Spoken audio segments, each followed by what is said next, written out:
রাখবে আমার কথা? তেজু মারতে পারবে তাকে ভয়ঙ্করভাবে? ওনার মৃত্যু দেখে বোধহয় আমি ততটাই শান্তি পাব যতটা মায়ের মৃত্যুতে কষ্ট পেয়েছি। জেসির কথা শেষ হতেই তেজুর কাছে গিয়ে আগলে নেয়। বয়সে তার থেকে অনেক বড়, বড় বোনের মতো সম্মান করে। বুঝতে পারে এখানে জেসির দোষ নেই। হাত ধরে চোখের পানি মুছে দেয়। টেনশন করো না আপু, ওনার মৃত্যু হবে, ভয়ঙ্কর মৃত্যু দেব আমি সবাইকে। যা দেখ যা দেখে তাদের হুশ রুহ কাঁপাবে। জেসি শান্ত হয়, পর মুহূর্তেই নরম স্বরে প্রশ্ন করে, আচ্ছা তোমার কি গোপন কোনো বাংলো আছে? এটা ছাড়া কেমন সন্দেহ নিয়ে জেসি প্রশ্নটা করে। তেজুর ঠোঁট চেপে কিছুক্ষণ ভেবেই উত্তর দেয়, না নেই। রিহান তালুকদার হঠাৎ ভোট কেন দাঁড়াচ্ছে সে সম্পর্কে কিছু জানো? রিহান তালুকদার নামটা শুনে তেজুর শরীর কেঁপে ওঠে। অদ্ভুতভাবে ভীষণ রকম ঘৃণা হয় এই নামটা। সেদিন রাতে যে জানতে পেরেছিল প্রতি জন্মদিনে চিঠিগুলো রিহান তালুকদার দিয়েছে, সেই দিন থেকে রাগ আরও বেড়েছে। রাগের দুঃখে সব চিঠি পুড়িয়ে ফেলেছে, যা সে 10 বছর সযত্নে আগলে রেখেছিল। যে একটি চিঠির জন্য প্রতি বছর বেলকনির কাছে রাত জাগত। দিন শেষে জানতে পেরেছে রিহান জুতা মেরে গুরুদান করেছে। মাথায় আসে না হঠাৎ এত লুটুপুটু প্রেম উতলে পড়ছে কেন। আগে এই ভালোবাসাটা কোথায় ছিল? সব ভেবে ঘৃণার দাঁত কটমট করে সে বলে, নিশ্চয় এমপি হওয়ার পেছনে কোনো কারণ আছে। এই যে আলাদা এক পাওয়ার পাবে, হয়তো সুবিধা মতো মেয়ে পাচার করতে পারবে। জেসি বাঁকা চোখে তাকায়। তেজুর মন পড়ার জন্য বলে, সে তো অন্যায় করছে, তোমার সাথে দিনের পর দিন করেছে, আবার হাজারো মেয়ের সাথে করেছে। আর কতদিন চলবে এগুলো? সে তো দিনের পর দিন অপরাধ করে যাচ্ছে, অন্যায় আর কতদিন করবে? ধ্বংস করে দেব রিহান তালুকদারের পাপের রাজত্ব। আর কারো সাথে আমি অন্যায় হতে দিব না। Just wait. ঋষি অবাক চোখে তাকায়। তেজু এমন কথা বলবে কখনো ভাবতে পারেনি। সে ভেবেছিল নিজের উপর হওয়া অন্যায়ের প্রতিশোধ নেবে। বাকিদের বিষয়ে তার মাথা ব্যথা ছিল না। কিন্তু এখন কি? আর কাউকে অন্যায় করতে দিবে না। জেসি ভয়ে গুটিয়ে যায়। চিন্তা হয় রিহানের জন্য, টেনশন এসে পড়ে। রিহানের সাথে বহুবার কথা হয়েছে, সব কথার লাইনে তেজ নামটা জড়িয়ে থাকতো, যেন এই নামটা ছাড়া তার দম বন্ধ লাগতো। অদ্ভুতভাবে মনে প্রশ্ন জাগে, রিহান তেজ দুইজনই ভীষণ জেদি। রিহান নিজের কাছে ছাড়বে না, কাজ ছাড়বে না, ভালোই জানে। আবার তেজু নিজের জেদ বজায় রাখবে। সব ভেবে টেনশনে জেসি কপালে ভাঁজ ওঠে। আমি যাচ্ছি, রাত হয়ে যাচ্ছে, কালকে কলেজে যেতে হবে। তুমি তো কলেজে জয়েন্ট করবে বলছো, কখন করছো? কালকে কলেজে গেলেই দেখবে। যাও, রাত হয়ে যাচ্ছে। উত্তর পেয়ে তেজু বেরিয়ে যায় বাড়ি থেকে। এলাকা বাড়িতে পড়ে থাকে জেসি। বাড়ি ফিরে ইচ্ছে করে না, একটু শান্তি প্রয়োজন, যা সে পাচ্ছে না। ওই বাড়িতে গেলে বাবার কাজকর্মের শান্তির বদলে অশান্তি লাগে। বাড়ি ঢুকে মায়ের আঝারি কানে আসে, ভাইয়ের খিলখিলি হাসির শব্দ বারবার কানে বাজে। শান্তি মেনে না। ধীরে ধীরে হেঁটে একটা রুমে যায়। এলাকায় এই বাড়িতে অচেনা গার্ড ছাড়া কেউ কাছে মানুষ নেই। বিছানা শুয়ে আস্তে করে চোখ বন্ধ করে। সঙ্গে সঙ্গে জড়িয়ে পড়ে দুই চোখের ভারী অশ্র। চোখ জ্বলে ওঠে সহ্য করতে না পেরে। বন্ধ চোখ, জুতা খুলে পেলে এক পাশে ফিরে মোবাইল খুঁজতে গ্যালারিতে যায়। সেখানে একজন পুরুষের হাজারো ছবি আছে, যা সে লুকিয়ে লুকিয়ে তুলেছে নিজের অজান্তে। হঠাৎ মানুষটাকে মন দিয়ে ফেলেছে না চাইতেও। মানুষটা মনের প্রাণে আবারও জানে বসবাস। সব কিছুতেই কেমন অসহ মনে হয় যার, সে চাইলেও নিজের কাছে পাবে না। একটার পর একটা ছবি দেখে। কখন যে ছবি দেখতে দেখতে ঘুমিয়ে পড়ে নিজেও জানে না। সকাল ৯টা, তেজু মাত্র ঘুম থেকে উঠেছে। রাত করে ফেরায় দেরি হয়েছে। বড় মা অনেক ডেকেছে, তবে দরজা খোলেনি। উঠে বসে চুলগুলো আলগো বেঁধে নেয়। অলসতা ছেড়ে ওঠে, বিছানা গুছিয়ে ড্রয়ার থেকে কাপড় নিয়ে ওয়াশরুমে চলে যায় ফ্রেশ হতে। ফ্রেশ হয়ে এসে আয়নার সামনে দাঁড়ায়। হঠাৎ গলার কাছে লাল দাগ দেখে চমকে যায়। গলা এগিয়ে এদিকে ওদিকে করে দেখে, বুঝতে পারে না দাগ কিভাবে হলো। ভেবে নেয় রাতে হয়তো কোথাও আঘাত লেগেছে। ড্রয়ার খুলে কলেজের সাদা অ্যাপ্রনটা নিয়ে নীল টপসের উপরে জড়িয়ে নেয়। সাথে মাথার উপর সাদা স্কার্ফ পরে, পায়ে সোপায়ে, ঠোঁটে হালকা লিপস্টিক লাগিয়ে দরজা খুলে নিচে যায়। উদ্দেশ্যে বেরিয়ে পড়ে। সিঁড়ি বেয়ে নিচে নামতে নামতে প্রথমে চোখ পড়ে কিচেনে মিষ্টি তালুকদার আর রুহি তালুকদারের ওপর। ঠোঁটে টিপে হাসে। দুজনেই পুরোদমে কাজ করছে। বাড়ি কোনো পুরুষ কাজে লোকের হাতে খাবার খায় না, উদ্ভূত অভ্যাস তাদের। তাই বাধ্য হয়ে বাড়ির মহিলাদের রান্না করতে হয়। একদিন সে রান্না করত, আর করেনি, ঘুম থেকেই ওঠেনি। সব দেখে আস্তে আস্তে নিচে নামে। সোফায় দেখা যায় বীর ভাই আর রোদকে। রোদের পরনে কলেজের আপ্রন, বোঝা যায় তারা ওর জন্য অপেক্ষা করছে। আশেপাশে তাকিয়ে আর কাউকে দেখা যায় না, সবাই নিজের কাজে চলে গেছে।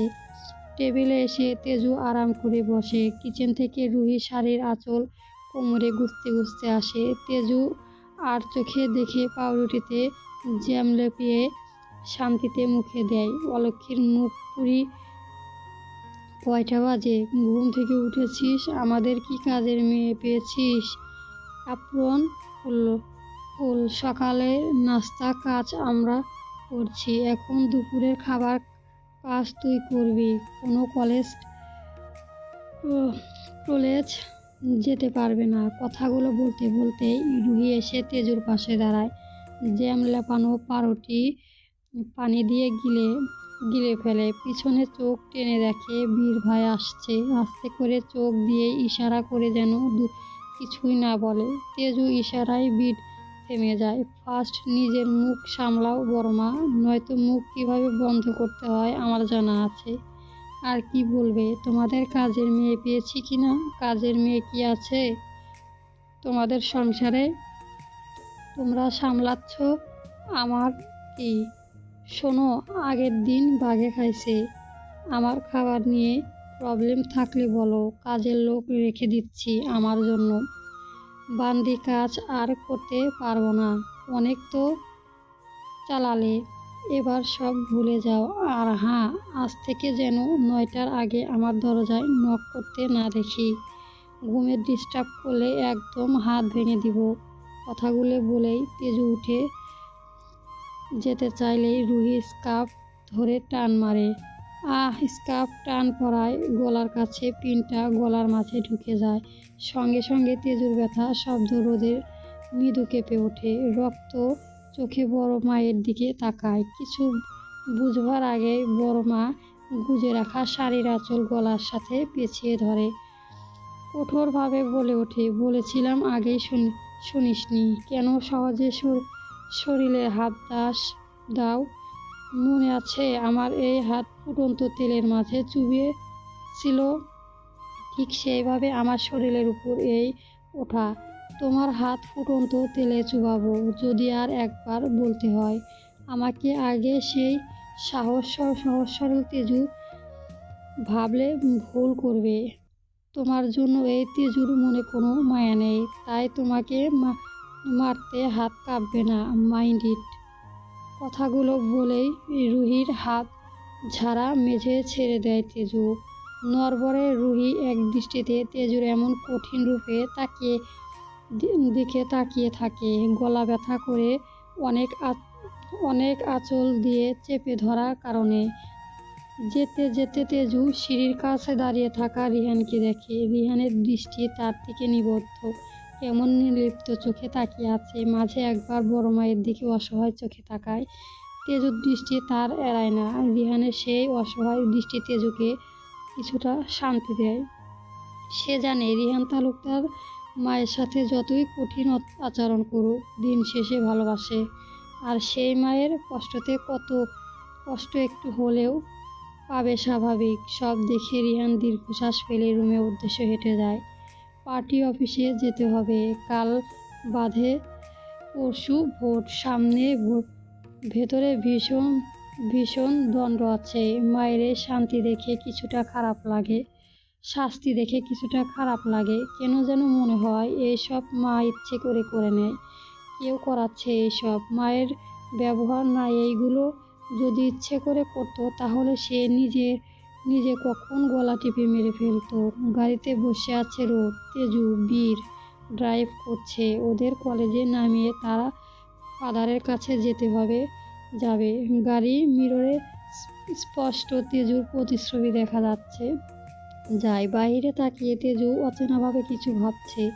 তেজুরানী হঠাৎ ডাকে ঘোর থেকে বেরিয়ে আসে তেজু। ভ্রু কুঁচকে প্রশ্ন ভরা দৃষ্টিতে তাকায়।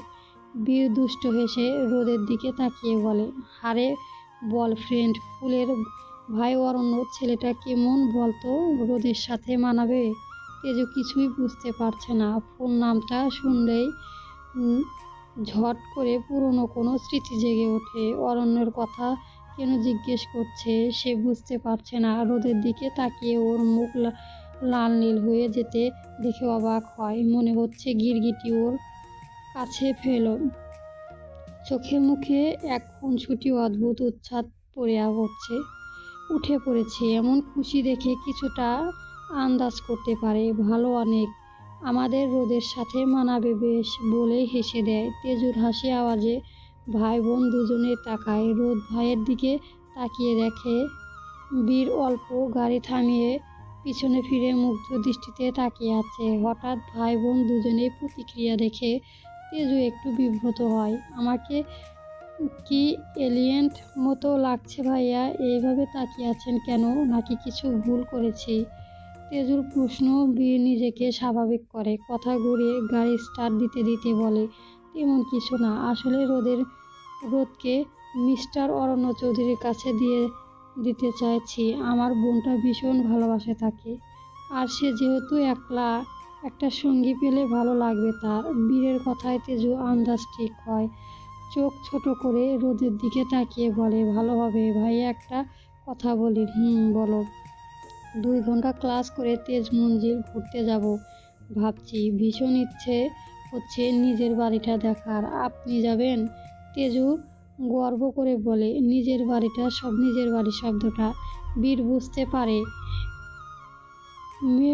মেজো আব্বু বাড়িটা এই জন্য করেছে যাতে কেউ বলতে না পারে তেজু নিজের কোনো বাড়ি নেই। সব ভেবে সম্মানটা এক ধাপ বেড়ে যায় মেজো আব্বুর প্রতি। সামনে তাকিয়ে দেখে কলেজে এসে গিয়েছে। গাড়ি পার্ক করতে করতে বলে, ঠিক আছে যাব, আমার একটু লেট হবে, অপেক্ষা করিস। বলতে বলতে গাড়ি নেমে তেজুর পাশে দরজা খুলে দেয়। তাড়াহুড়া করে নামতে গিয়ে তেজু পড়ে যেতে নিলে বীর ধরে ফেলে। আসতে তেজুরানী, এখন তো বিপদ একটা হয়ে যেত। তেজু নিজেকে সামলে উঠে দাঁড়ায়। স্বভাবতই বলে ওঠে, আরে ভাইয়া, আপনি তো আছেন। আপনি আর দাদু যেখানে থাকবেন সেখানে কি আমার বিপদ কখনো হতে পারে? উল্টা বিপদ নিজেই পালাবে। তেজুর কথায় বীর ঢোক গেলে মনের মাঝে কথা অনেক বছরে চেপে রাখা প্রশ্নটা করে বসে। তেজু, আচ্ছা তেজুরানী, যদি কখনো শুনিস আমি কোনো খারাপ কাজে জড়িয়ে আছি বা করছি, তখন কি তুই আমাকে এইভাবে বিশ্বাস করবি? তেজু ভ্রু কুঁচকে তাকায়। এমন কথা মনে সে বুঝতে পারে না।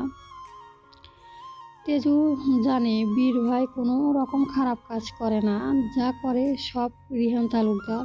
তাহলে হঠাৎ এমন প্রশ্ন কেন?